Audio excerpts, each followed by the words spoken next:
Nelson Mandela, what a legend, what a leader. Not only a taker, but a feeder. Nelson Mandela is a world-known name. Good leader skills, patience, and generosity got him his fame. But for him it wasn't about fame or being known. It was for freedom of his people, for some rights to be owned. Went to prison for fighting back against wrong, going back and forth like in a game of ping-pong.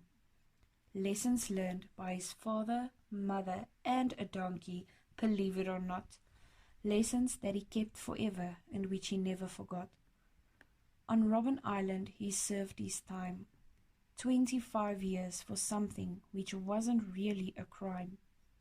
Became our first black president in 1995. Only then black, colored, and Indian felt alive. They got rights and a chance to vote in our land. They could finally swim in our oceans and play with us in the sand. After apartheid, South Africa was free to all. It was time for apartheid to come to a big fall. Nelson Mandela, our president for 5 years after that, still he had a very big impact. Mandela was a leader and never wanted a fight. He just stood up for what he felt was right.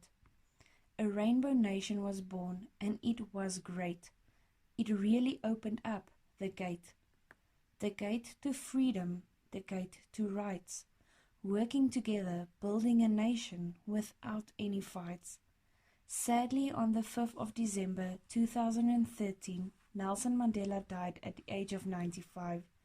We really wish that he was still alive.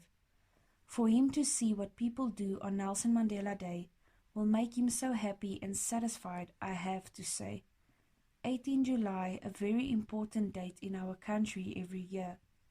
We stand together full of love, hope, and no fear.